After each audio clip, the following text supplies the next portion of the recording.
Talmud, versão brasileira gramofone.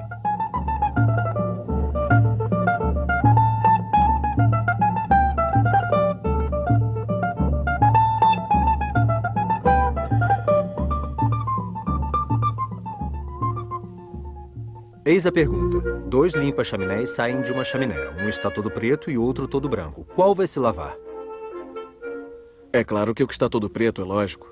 Sinto muito, você não é telhado para compreender o conteúdo do Talmud. Por quê? Você não raciocina. O que saiu todo preto vê que o outro saiu todo branco. Então ele acha que está branco. Quer dizer que o que saiu branco vê que o outro está preto e acha que também está preto. Então quem vai se lavar é o que está branco e não o que está preto. Não, decididamente você não raciocina. O que está branco e acha que está preto, vê um que está preto e que se acha branco. E o que está preto vê o que está branco que acha que está preto. Nesse caso, então, nenhum dos dois vai se lavar. E por que os dois não vão se lavar? Sim, eu pergunto mesmo. Você pergunta o mesmo, você pergunta o mesmo. Mas desde quando um limpa-chaminés todo branco e outro todo preto vão sair de uma chaminé? Sim, é uma boa pergunta, Não. O Talmud não é um livro de adivinhações. É bem pior do que isso. Ou melhor, é uma questão de ponto de vista.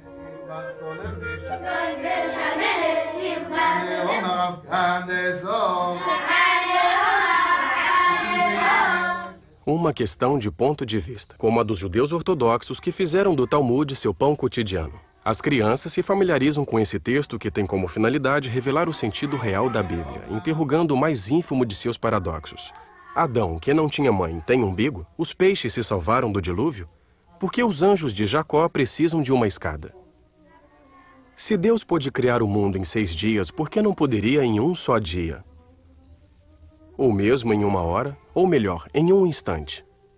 Em suma, um outro tipo de adivinhação, porque sob o pretexto de compreender a Bíblia, o Talmud se ocupa de questioná-la de todas as maneiras possíveis.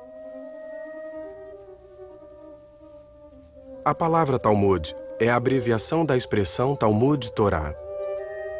Estudo da Torá, simplesmente. A Torá é a apelação hebraica do Pentateuco, os 5 primeiros livros da Bíblia. Os volumes que compõem o Talmud guardam séculos de discussões entre rabinos sobre a interpretação das contradições do texto bíblico. Para eles, a Bíblia é só uma imensa metáfora, da qual seria conveniente tirar um manual de uso da vida diária. Eles até precisaram de uma metodologia formidável para conseguir decifrar no mito do fruto proibido as leis de alimentação.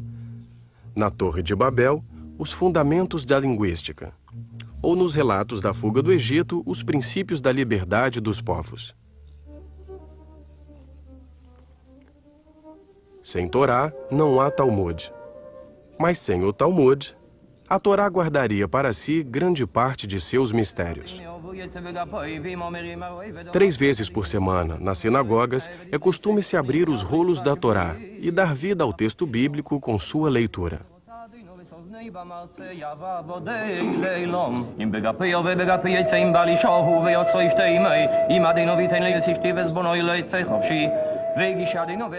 Mas dar vida ao texto é também descobrir as possíveis interpretações. Essa é a parte do Talmud. Durante séculos, as interpretações dos sábios foram se acumulando. E mais que um livro, o Talmud é uma reunião de vários livros que foram se sucedendo através do tempo. Um livro, dentro do livro, dentro do livro, quase indefinidamente. Um livro que não tem só um autor. Um livro onde os sábios de todos os tempos são os autores. Nenhum campo do saber será deixado de lado, porque a Torá contém todos eles, mesmo que isso não seja aparente à primeira vista.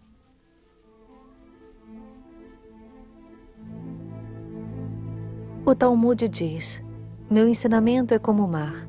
É preciso mergulhar nele para aprender a nadar. Assim é a Torá.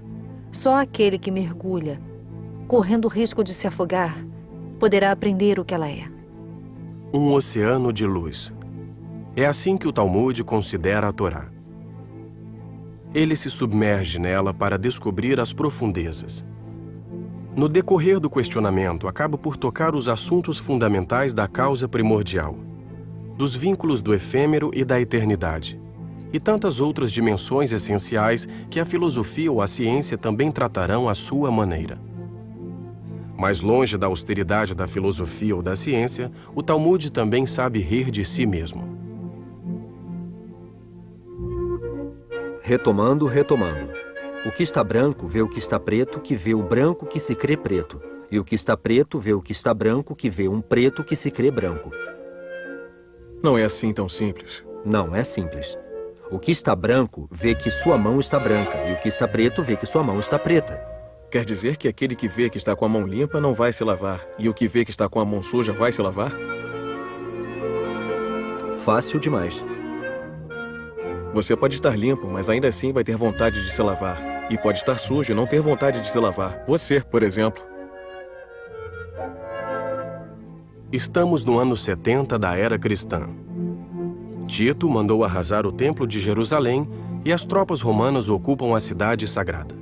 A maioria dos sábios se refugia no norte, na Galileia, em Tiberíades. Reagindo à invasão romana que desejava acabar com o judaísmo, um grupo de sábios vai empreender um dos mais impressionantes desenvolvimentos da cultura judaica, ao decidir elaborar o Talmud. E isso foi feito sob a égide do Rabi Yehudá Hanassi, chefe espiritual do povo judaico à época. Luz entre os seus, ele descansa hoje em dia no coração da Galileia, no berço mesmo da sua obra, o Talmud.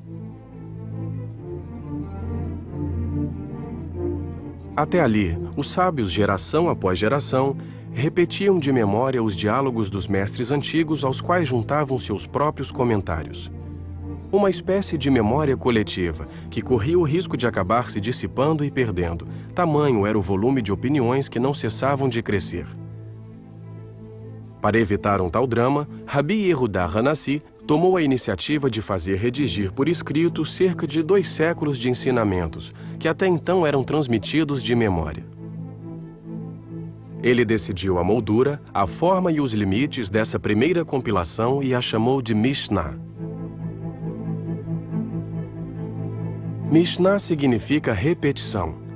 Se tratava de repetir, dessa vez por escrito, o que não era mais suficiente ser retido pela memória.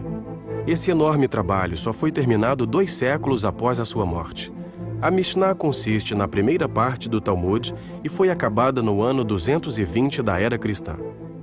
O Talmud foi estruturado segundo a organização que Rabi Yehudá Hanassi deu à Mishnah.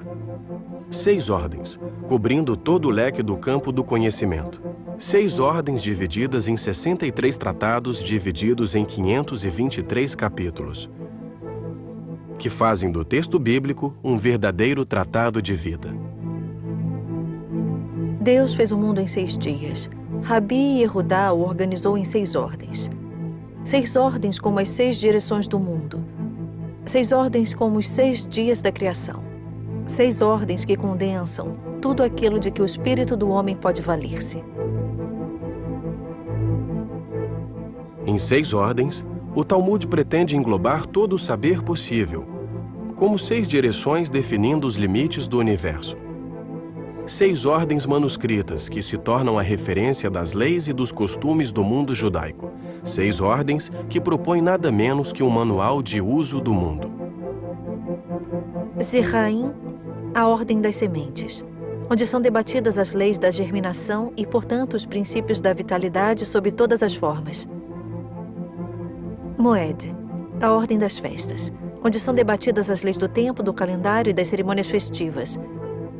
Nashim, a ordem das mulheres, onde se evocam as leis do direito matrimonial e do direito civil em geral. Nezikim, a ordem de danos. Aqui são debatidas as legislações penais, civis e criminais e as leis da idolatria. Kodashim, a ordem das santidades. Aborda as leis do Templo de Jerusalém, suas medidas, arquitetura, organização e serviço. Teorot, a Ordem das Purezas, onde são debatidas todas as leis da pureza ritual.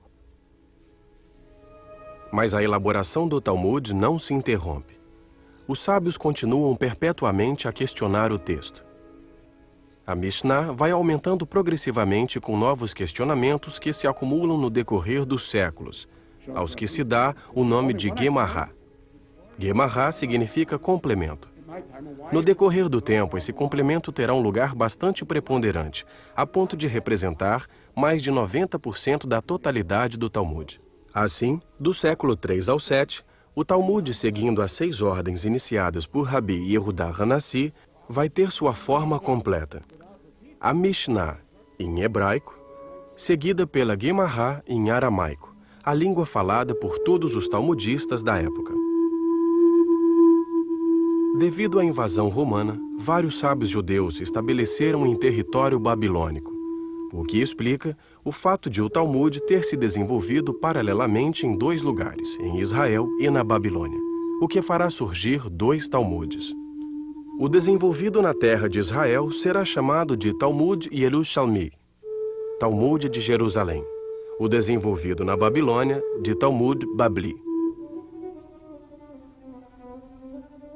A diferença essencial está no método. O de Jerusalém privilegia as conclusões dos sábios. O da Babilônia privilegia o questionamento. E é precisamente o questionamento que escolheram as escolas talmúdicas futuras, que estudam ainda hoje o Talmud da Babilônia. Portanto, depois de milênios, onde quer que se encontrem, os meninos judeus crescem com essa arte do questionamento. O Talmud é, por excelência, o livro das perguntas. Quem tem alguma pergunta? Inquiriu um dia o rabino. Eu tenho muitas respostas. Ele se referia ao seu Talmud. Mas o Talmud não se contenta de responder às perguntas. Ele forja o espírito para a dialética, que às vezes pode dar reviravoltas inesperadas. Mas o que está branco talvez tenha outra chaminé para limpar, principalmente se não for no final do dia. Então, por que ele iria se lavar? Isso não impede, podemos ter vontade de nos lavar, mesmo se não vemos que estamos sujos de fato, se nos sentimos sujos. Sim, podemos nos sentir sempre sujos. Não, você está falando de um limpa-chaminés neurótico, obcecado por limpeza. Enfim, segundo o Talmud da Babilônia, já que o de Jerusalém não se preocupa com tantos rodeios, você sabe bem. Mas então talvez o que está branco venha de Jerusalém e o que está preto venha da Babilônia, não é? O que você acha?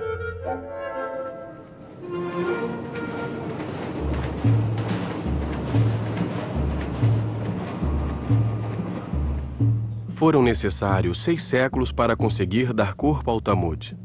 6 séculos para conseguir condensar o que será o conjunto mais singular jamais reunido de diálogos infindos sobre todos os assuntos do mundo.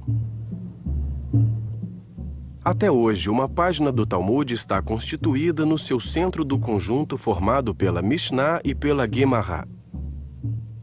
Diversos comentários o cercam, comentários posteriores que se tornaram indispensáveis à sua compreensão. Hoje, os estudantes das Yeshivá, escolas talmúdicas, perpetuam o diálogo entre os rabinos dos primeiros séculos e seus sucessores.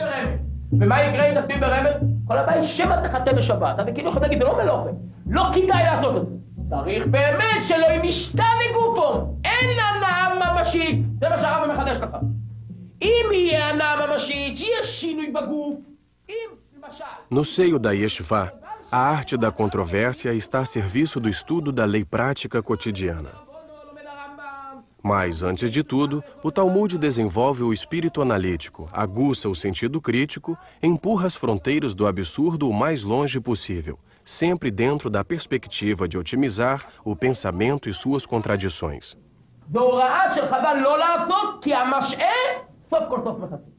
Assim, os alunos descobrem por quais proezas intelectuais o Talmud deduz dos relatos bíblicos e dos seus paradoxos aparentes ou anacronismos sua incidência na vida prática cotidiana. O texto bíblico também é percebido como uma metáfora, porque a língua hebraica é uma língua de múltiplas acepções. Uma só palavra pode ter vários sentidos, portanto, vários níveis de interpretação. O que importa é que Adão e Eva têm um umbigo? Adão, em hebraico, significa eu sou o sangue, e Eva, eu sou o vivente. Além do reencontro de um homem e de uma mulher, trata-se do reencontro da carne e da vitalidade. Como a vitalidade penetra o corpo pelo sangue. Tudo que eu como torna-se sangue, diz o Talmud. E, curiosamente, eis que as leis da alimentação são tributárias da história de Adão e Eva. A primeira coisa que eles fizeram depois de criados foi começar a comer como fazem os recém-nascidos assim que saem do ventre materno. Comer implica ter cuidado com o que comemos, diz o Talmud. Assim, do simples relato de Adão e Eva e de um fruto desconhecido, descobrem-se as regras alimentícias, que além da simples dietética, definem um elo entre o homem e o mundo. Então, frente a frente, como duelistas, os aprendizes talmudistas confrontam suas opiniões, aguçam sua arte do diálogo, perpetuando a tradição do questionamento que não deixa de estar acompanhado de um certo sentido do jogo. Mas espere. Desde quando um sai preto e o outro branco? É uma armadilha. Os dois devem sair pretos. Não, basta o primeiro sair pela chaminé, recolhendo toda a fuligem, que a passagem fica limpa. Quer dizer que a passagem fica limpa para o segundo, então o primeiro sai todo preto e o segundo todo branco. Fácil demais. Você acha que o Talmud faz uma pergunta tão sutil para obter uma resposta tão simples? Eu não acho nada, eu tento compreender. Você tenta compreender. Bem, eu recomeço. 2 limpa-chaminés saem de uma chaminé. Um sai preto e o outro sai branco. Qual dos dois vai se lavar?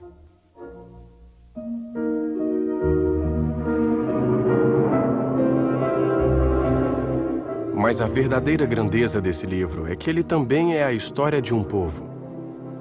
O Talmud relata os judeus, e os judeus, o Talmud.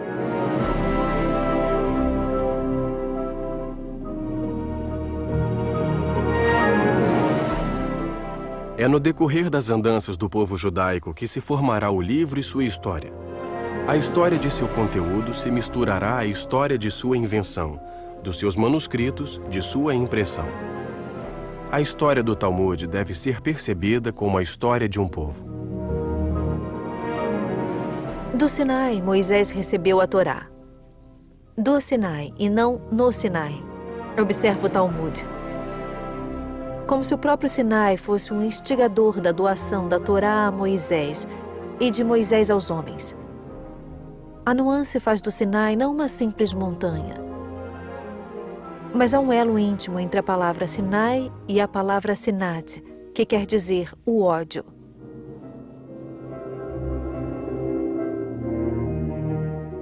Do ódio, Moisés recebeu a Torá, diz o Talmud.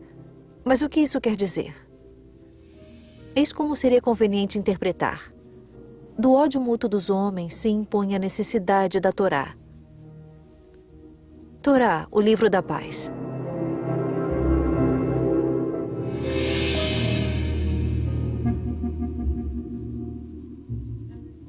Cadência perpétua que cabeceia, ondula e embala. Os judeus, geração após geração, batem uma medida sem fim, marcando as oscilações de um pêndulo que mede o tempo ao ritmo das páginas do Talmud estudado. O Talmud é uma chama que penetra no espírito. Uma chama que transmite ao corpo seu movimento ininterrupto, imutável, perene, ao ritmo da vida, como os batimentos de um coração. Se acreditarmos na anatomia talmúdica, essas oscilações favorecem a concentração e a memorização. Em um sentido, as válvulas se abrem. No outro, elas se fecham. Em um sentido, a compreensão se ativa. No outro, a memorização. Mas na corrente do século X, o declínio da Babilônia, que sucedeu ao declínio da Palestina romana, obrigou os talmudistas a emigrar para outras comarcas. No decorrer de seus périplos, uma multidão de obras viriam continuar a obra dos primeiros talmudistas. As bibliotecas judaicas não cessarão de se enriquecer com os questionamentos daqueles que se aplicarão a contribuir à sua invenção perpétua. O Talmud permanece sendo, ao longo das eras, um processo criativo ininterrupto. De Jerusalém e da Babilônia, o Talmud começa seu longo exílio. Constantinopla, Salônica, Corfu, Messina, Siracusa e a costa africana. Os judeus dispersam-se ao longo do Mediterrâneo, entram pelos rios da Itália, sobem lentamente pela costa adriática, chegam aos rios franceses e à Península Ibérica, trazendo com eles o livro precioso como bagagem principal. Rapidamente, o Talmud torna-se o portador da memória judaica dentro de toda a diáspora, e seu estudo revela-se o único lar verdadeiro de um povo sem refúgio, sem um porto real. De fato, o prazer do estudo deveria compensar as desgraças das andanças. O apego ao livro deveria compensar o desapego à terra. Na falta da terra prometida, o Talmud foi a compensação. Assim, foi fundado na Renânia, no século X, entre Speyer, Worms e Mayence, o centro talmúdico mais importante depois de Tiberíades, Jerusalém e Babilônia. Os mestres mais ilustres afluíam para lá. A reputação era tal que atraiu o que chegaria a ser o mais ilustre dentre todos. Rashi. Nascido em 1040 em Troyes, na França, Rabbi Shlomo ben Yitzhak Safati, conhecido como Rashi, chegou a Worms como um jovem estudante e lá permaneceu vários anos. Rashi viria a ser o mais popular, mas também o mais fenomenal rabino de seu tempo. Fenomenal por seu saber, por sua contribuição à cultura talmúdica. Foi aqui, na Yeshiva de Worms, que ele continuou sua formação até se tornar um eminente mestre. Como testemunho, esta cadeira atribuída como sua, incrustada na pedra, como seu ensinamento, o seria no edifício do Talmud, tal como conhecemos hoje em dia. Iria haver o Talmud antes de Rashi e o Talmud após o Rashi, de modo que ainda hoje não é possível dissociar os comentários de Rashi do texto original do Talmud. Um livro dentro do livro. Em torno do texto da Mishnah e da Guimará, que ocupa o centro de cada página do Talmud, está impresso o comentário de Rashi, que se tornou indispensável ao estudo, pois clarifica um corpus que se tornou um pouco caótico devido aos inúmeros reajustes. Rashi, menino prodígio, reconhecido pelos sábios judeus e não-judeus de seu tempo pela sua imensa erudição, contribuiu ao reconhecimento do espírito de universalidade do Talmud. É em Troyes, na Champagne, que depois de velho ele empreende sua obra. Funda uma escola que fez época. Seus discípulos iriam desenvolver o questionamento talmúdico a um ponto que ainda hoje não se pode estudar sem fazer referência a ele. Com Rashi, o Talmud já atemporal tornou-se universal. Mas imaginemos que seja noite como diz Rashi. Então o que está branco pode ver que está branco, mas o que está preto terá dificuldade. Se o preto não se vê, poderá concluir justamente que está preto. Sim, mas o branco também. O que isso quer dizer? Que não é preciso ser dia para ir se lavar. É justamente o que o Rashi diz. Você acha? Francamente, não.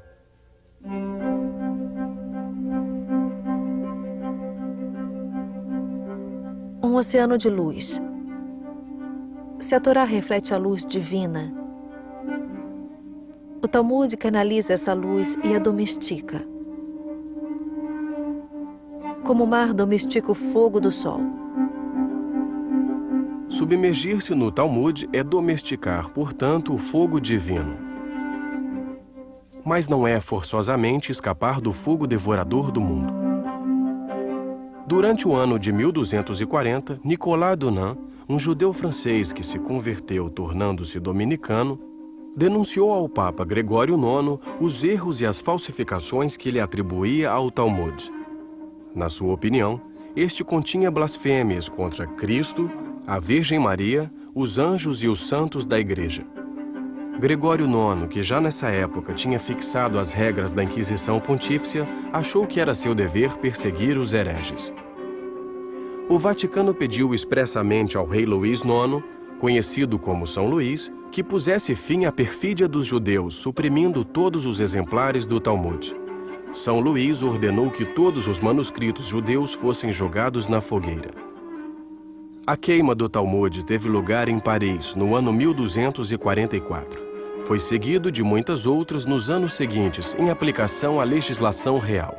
Em 15 de maio de 1248, ele foi solenemente condenado como obra do diabo, blasfematória. A repressão foi tão violenta que pôs fim ao talmudismo francês.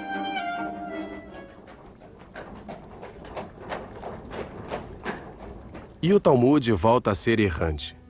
Dessa vez, chega à Espanha.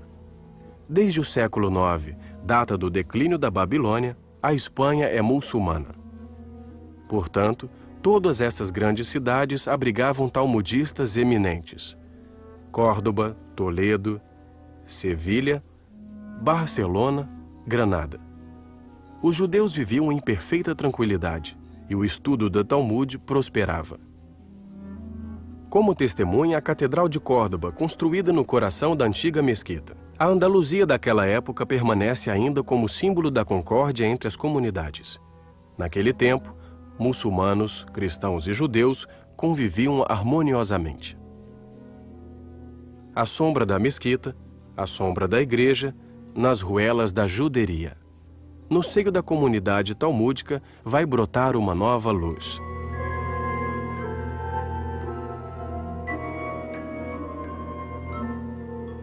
Moisés Maimônides se eleva como uma estrela no firmamento da época de ouro andaluza. Nascido em Córdoba em 1135, ele chegará a ser a maior figura intelectual do judaísmo medieval espanhol.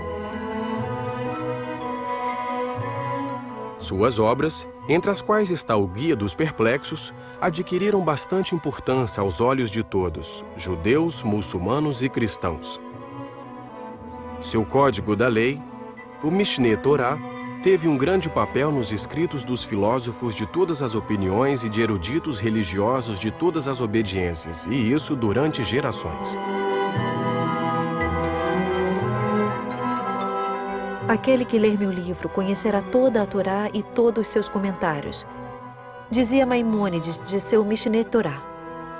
Rashi na França e Maimônides na Espanha. Os dois eram animados pelo mesmo interesse pela universalidade. Os dois desejavam que o Talmud saísse da sinagoga para que fosse disponível a um maior número de pessoas.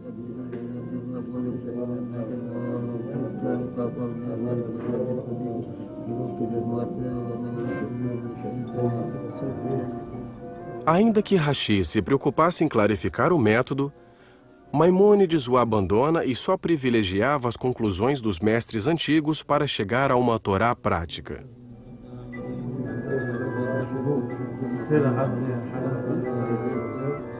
Meu propósito é ser tão conciso quanto completo, diz Maimônides, para que o leitor possa ter uma orientação direta sobre tudo aquilo que foi constituído e confirmado pelo Talmud, sem ter que passar por todas as discussões dos sábios que poderiam atrapalhar o raciocínio. Tudo isso para que não precise outro livro além do meu. Astrônomo, matemático, botânico, médico de Saladino, Maimônides passou a vida aconselhando tanto os grandes de seu tempo como os mais humildes. Com sua genialidade, ele revelou aos olhos do mundo até que ponto a ciência talmúdica poderia ser universal. Ele está enterrado em Tiberíades, o mesmo lugar do nascimento do Talmud. Maimônides reencontra, assim, seus ancestrais ilustres. Foi só no início do século XIII que os cristãos uniram forças para retomar a Espanha das mãos dos muçulmanos. É a Reconquista. A unificação da Espanha seguiu-se ao casamento de Isabel a Católica e Fernando de Aragão, em 1474. Ela chegou a termo em janeiro de 1492, quando os muçulmanos foram definitivamente expulsos. Presos na tormenta da Inquisição renascentista ordenada pelo Vaticano, os judeus seriam expulsos da Espanha no mesmo ano. Eles fugiram, salvando do desastre a sua única verdadeira riqueza, o Talmud. Expulsos da Espanha, os judeus e seu Talmud se dispersam. Entre os destinos privilegiados estava Veneza. Por que Deus dispersou seu povo sobre a superfície do mundo? Perguntou o discípulo. Para que a luz de sua Torá iluminasse todos os lugares, respondeu o sábio. E por isso os judeus são caçados com violência? Replicou o discípulo. Quanto maior a luz, mais dolorosa será a sua introdução no mundo, respondeu o sábio com lágrimas nos olhos. Veneza se beneficia de uma relativa independência da Igreja. Portanto, esse seria o primeiro gueto da história naquele fim do século XV. Gueto, palavra veneziana do italiano gettare. É o lugar onde se jogavam as peças inutilizadas das fundições e onde o Doge de Veneza consentiu que os judeus se estabelecessem.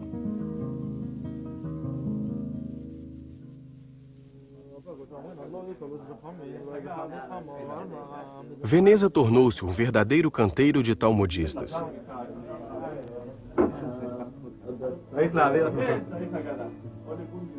Veneza, etapa essencial na história do Talmud. Lá é que seria impresso pela primeira vez o texto integral. Era o ano de 1519.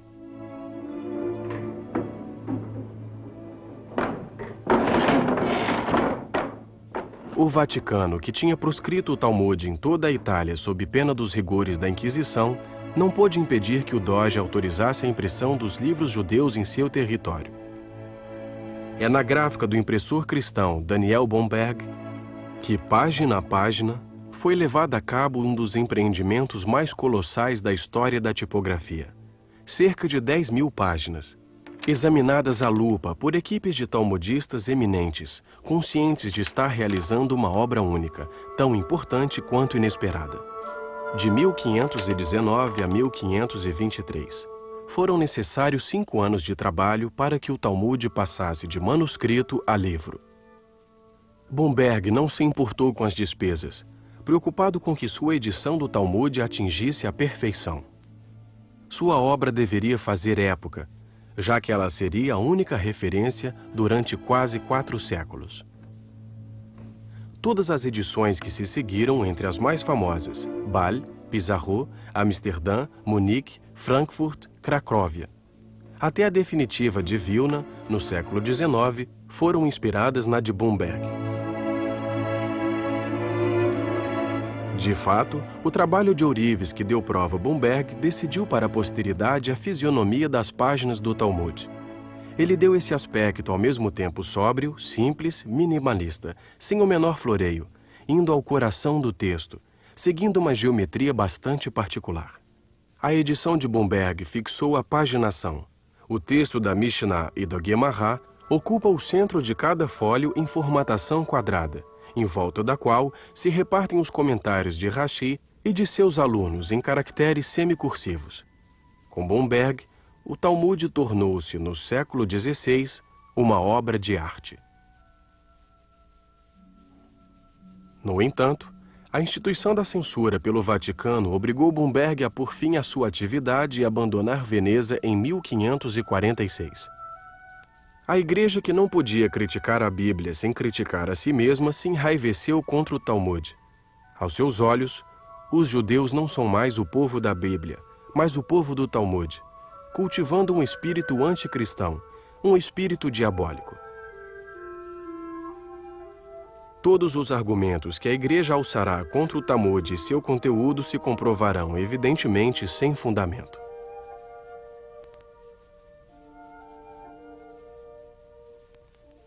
Nessa segunda metade do século XVI, a Igreja, comprometida na contra-reforma e contra o espírito da liberalidade da Renascença, exige uma prática estrita da fé e desenvolve uma intransigência para com a comunidade judaica acusada de anticristianismo. Vários mosteiros possuem ainda exemplares dos livros confiscados à época.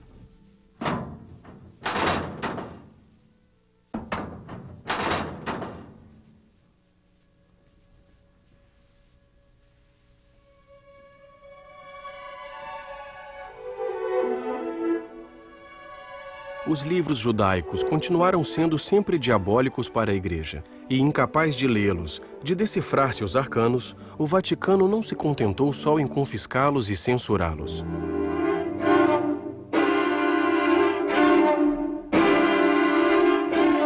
Em 1553, o Vaticano emite novamente a ordem de jogar os livros judaicos na fogueira. Todos os lares judeus de Roma foram registrados, e no Campo de Fiore teve lugar um auto de fé. Era o dia 9 de setembro de 1553, Rosh Hashanah, o Ano Novo Judaico.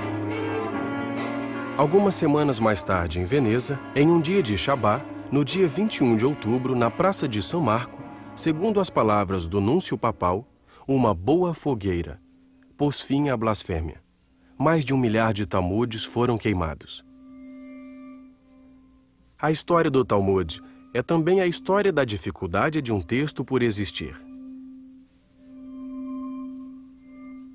50 anos mais tarde, o Talmud iria novamente surgir das cinzas. E sua história junta-se à dos judeus que não cessaram de sobreviver a todas as tentativas de assimilação, de conversão ou de destruição a que foram submetidos.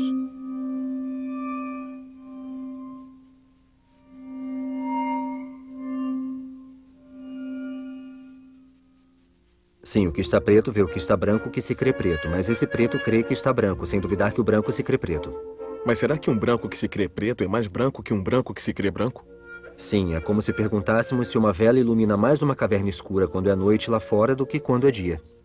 Diríamos que justamente quando é noite... Como você quer que 2 limpa-chaminés limpem durante a noite? Por quê? Será que eles não têm o direito de trabalhar à noite? Não são homens livres? O que a liberdade tem com isso? São trabalhadores que fazem honestamente o seu ofício e, para o fazer bem, devem trabalhar de dia. Bom, digamos que eles começaram de dia, se atrasaram e já era noite quando saíram da chaminé. Então é inverno, já que acontece mais cedo? Exatamente. Nesse caso, as coisas se complicam. Como vai ser ver quem está sujo e quem está limpo no inverno?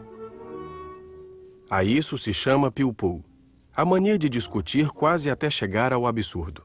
E essa arte do pilpul nasceu na Polônia, sob a influência de Jacob Polak, instalado na Cracóvia por volta de 1500.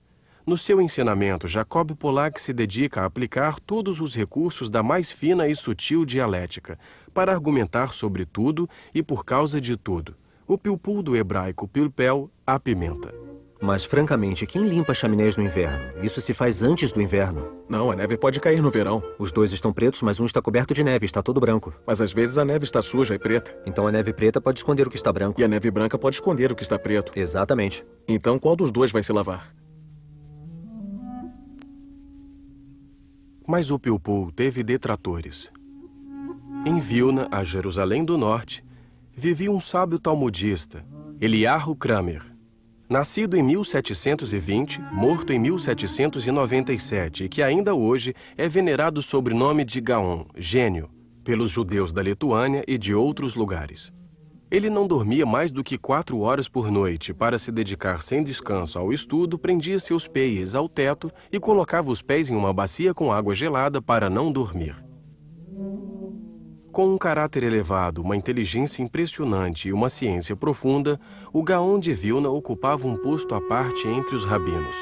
Ele se empenhava sem descanso em compreender o texto e em submetê-lo a uma crítica séria, sem procurar forçar a arte da dialética, que, na sua opinião, aludia mais à disputa que à verdadeira reflexão. Seu impacto foi considerável em toda a Europa Oriental. Ele fundou o modelo das escolas talmúdicas modernas e influenciou dinastias de mestres ilustres. A edição definitiva do Talmud, que ainda é utilizada atualmente, é a de Vilna, feita em 1880. Enriquecida por comentários, ela condensa o ensinamento dos mestres modernos e se inscreve na linhagem refletiva do Gaon.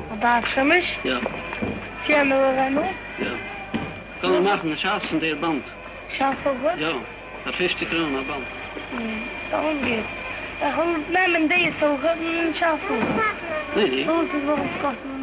Desde então, todos os estudantes dispõem de uma ferramenta de trabalho bem mais competente do que dispunham as gerações passadas. Da Polônia à Áustria, da Hungria à Itália, da Espanha à Inglaterra, da Alemanha à França, da Lituânia à Ucrânia. Podemos dizer que não houve nenhuma comarca da Europa que não tenha participado na invenção do Talmud. Assim, durante cerca de 8 séculos, o Talmud viveu na Europa, tanto na Europa das vilas e dos guetos, quanto na Europa das capitais e nos principais centros da vida intelectual.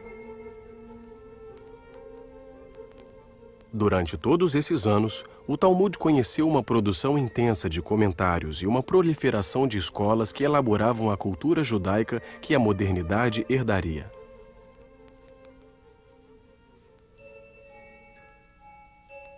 A modernidade é a América. Forçosamente. O Talmud deixa a velha Europa por uma terra aparentemente cheia de promessas. Logo depois da Primeira Guerra Mundial e durante os anos 1920 e 1930, várias famílias desembarcaram no Novo Mundo. O Talmud aporta em terra estrangeira. E como deve ser, uma das primeiras coisas que os judeus fizeram quando se instalaram foi imprimir seus livros. Uma maneira de marcar território, mesmo que provisório. A tentação da assimilação sendo bem mais viva que na Europa, o Talmud corria o risco de ver-se rapidamente desamparado. E para prevenir os perigos dessa nova situação, as primeiras escolas iriam surgir rapidamente à maneira das do velho continente. O Talmud cria raiz no seio de uma modernidade ainda desconcertante no amanhecer do século XX. O Talmud deveria se adaptar à modernidade ou a modernidade é que deveria se adaptar ao Talmud? Para responder a essa questão, basta mergulhar no diálogo dos sábios e pensar o quanto suas palavras sempre anteciparam os acontecimentos da história.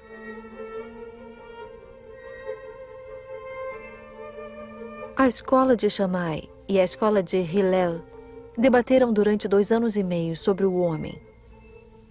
A primeira dizia, melhor seria que o homem não tivesse sido criado. E a segunda dizia, é bom que o homem tenha sido criado. No final, as opiniões foram contadas e se concluiu. Melhor seria que o homem não tivesse sido criado, mas já que ele existe, que seja virtuoso. Virtuoso? O que restava aos judeus às portas da Segunda Guerra Mundial? Ir praticar a virtude nos Estados Unidos?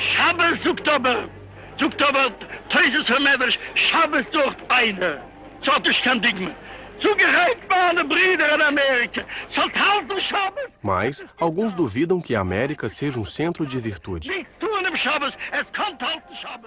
Condenados a uma forma de clandestinidade, fechados em seus guetos onde viviam isolados, tendo o Talmud como único refúgio, o tipo de judeus na Europa Central no século XX pode dar argumento à opinião segundo a qual melhor seria que o homem não tivesse sido criado.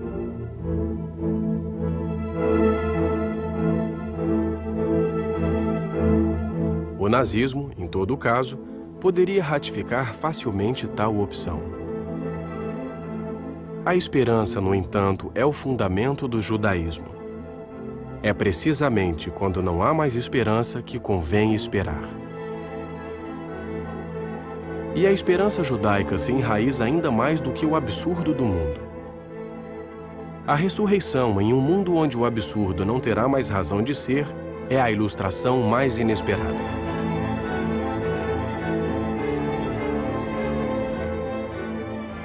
O Talmud conta a história de um imperador romano que enviou os judeus à morte.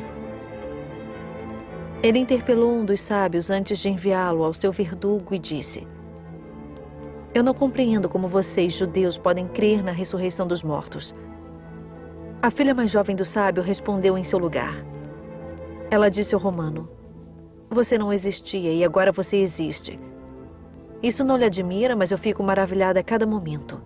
Hoje você existe e se admira que algum dia possa existir novamente? Bom, isso não me surpreende. Talmud evoca a ressurreição dos mortos de forma figurada, mas ele mesmo é uma ilustração concreta.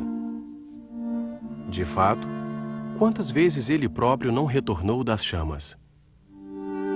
Novamente, apesar da amplitude do desastre, o povo sobreviveu. O livro também.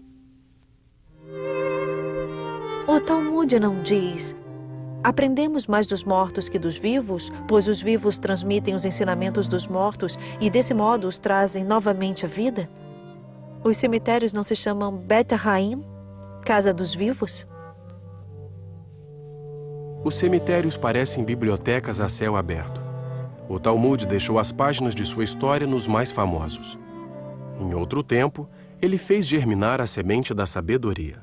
Mas ela não desapareceu, ainda está lá, pronta a nascer novamente.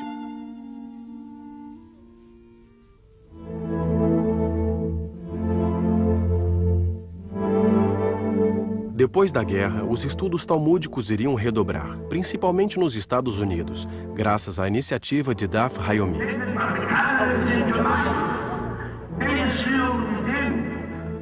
Ao ritmo de uma página diária, é necessário um pouco mais de 7 anos para ler as 2.711 páginas da edição moderna do Talmud. Um exercício ao qual se entregam pelo mundo todos os talmudistas dignos desse nome, associados ao programa Daf Yomi, também chamado de uma página por dia. O princípio do estudo de uma página diária do Talmud foi iniciado por Rabi Meir Shapiro, no dia 11 de setembro de 1923, em Lublin, na Polônia. O Talmud seria essa terra espiritual onde os judeus poderiam, ao mesmo instante, por todo o mundo, estar reunidos por um estudo comum. Em 2005, o Madison Square Garden, de Nova York, reuniu mais de 46 mil pessoas, conectadas por satélite a outras comunidades do mundo, para festejar o 11º encerramento do estudo do Talmud. 11 ciclos de 7 anos e meio. Um novo gênero de talmudistas está prestes a aparecer, retomando o caminho de seus pais. Como no alto dos arranha-céus de Manhattan, onde homens de negócios, advogados, banqueiros, decidem entregar-se ao estudo diário do Talmud antes de voltar ao trabalho. Uma maneira de regenerar-se. Já que a reflexão talmúdica tem meios de responder aos problemas levantados pela modernidade. Não se diz que Deus fez o mundo em 6 dias e que descansou no 7º dia? Hoje, a humanidade inteira trabalha durante 6 dias e descansa no 7º. Isso não é um sinal da modernidade da Torá, indaga o Talmud?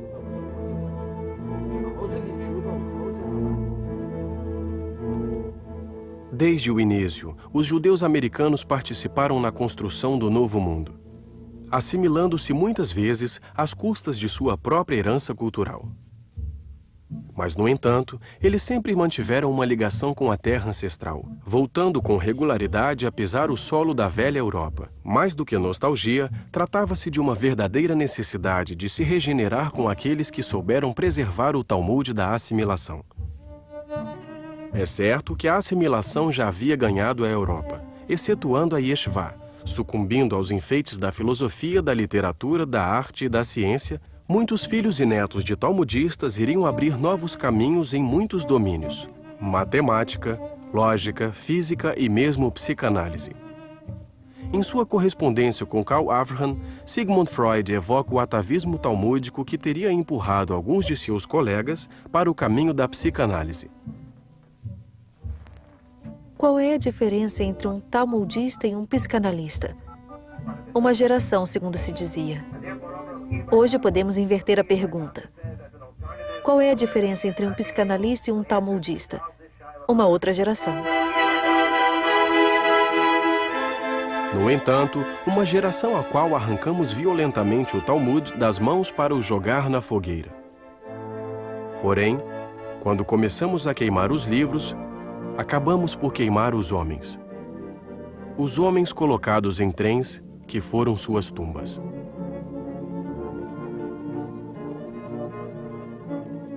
Hoje em dia, outros trens tomaram a vez.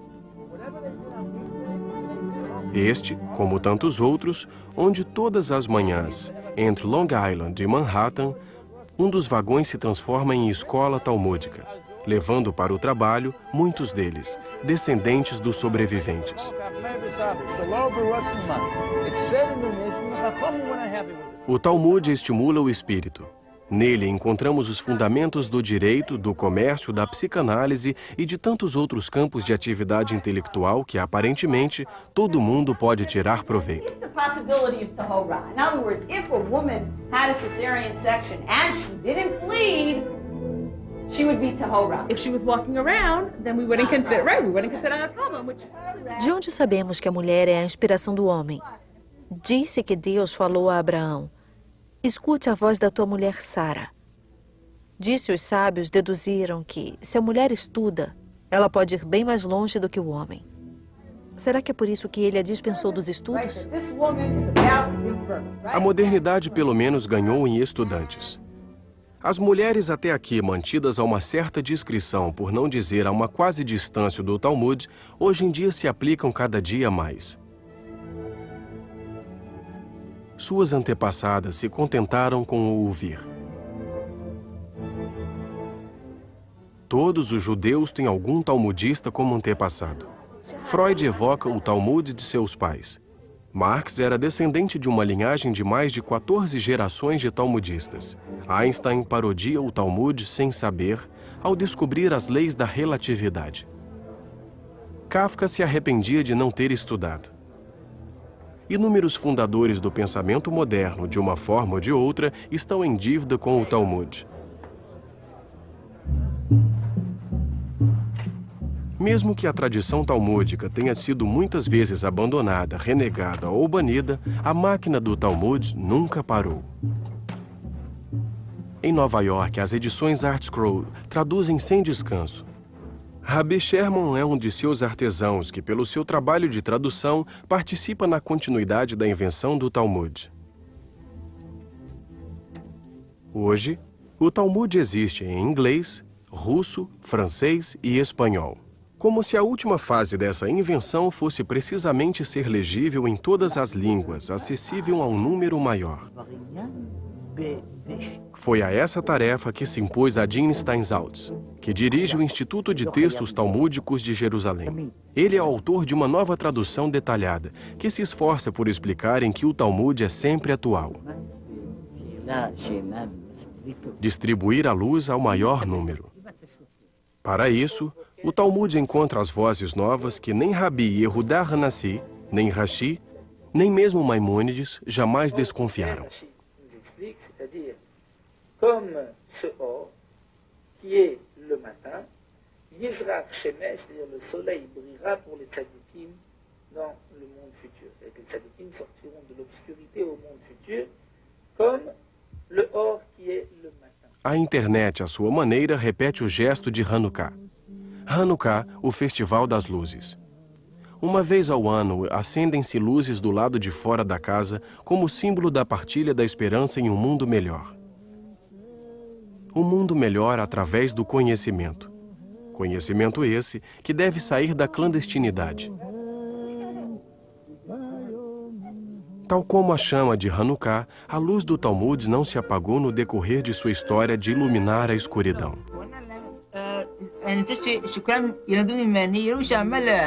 משלם גם שתנו ממש, מס, וגם הם ישלמו את המיסים, גם ישלמו אותו דבר. בדרבנן נעמי, כיוון דמצווה הוא משום זכר למקדש.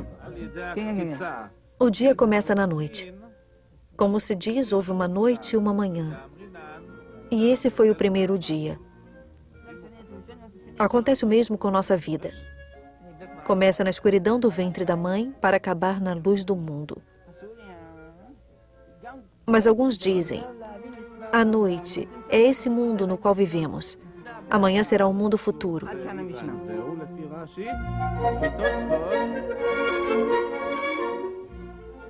Assim, este mundo escuro nos torna cegos à procura do mínimo resplendor de sabedoria. Uma simples luzinha que cintila nas trevas. O Talmud manteve-se durante todo o destino do povo judeu, essa faísca que mantinha nas provações que tivessem uma espécie de clarividência. É assim, em todo caso, que o Talmud chama os cegos, aqueles que veem claro. E se eles eram cegos, se não vissem nada, uma noite total sempre? 2 limpa-chaminés cegos, mas me diga o que iriam fazer em uma chaminé. Se a pergunta fosse 2 cegos, um preto e um branco, qual dos 2 vai se lavar? Mas nesse caso, o Talmud falaria de cegos e não de limpa-chaminés. Sim, mas é fácil demais responder que o que está sujo é o que vai se lavar, que a intenção é de nos fazer entender que eles são cegos. Como eles podem limpar uma chaminé se não veem nada? Você nunca viu um cego tocar piano? 2 limpa-chaminés que tocariam piano? Não, mas se 2 cegos podem tocar Beethoven a 4 mãos, podem muito bem passar pelo buraco de uma chaminé. Mas por que a pergunta não é, depois do concerto, qual dos 2 pianistas vai se lavar? Mas é essa a pergunta, só que eles são limpa-chaminés. Sim, e cegos. Você já viu 2 limpa-chaminés tocando piano? Não, mas eu quero ver. Eu conheci um antiquário que tocava trompete em duo. Qual dos 2 trompetes vai se lavar? É uma boa pergunta, já que as 2 são de cobre. Me responda uma pergunta. E você, já viu algum limpa-chaminés? Não. Eu também não.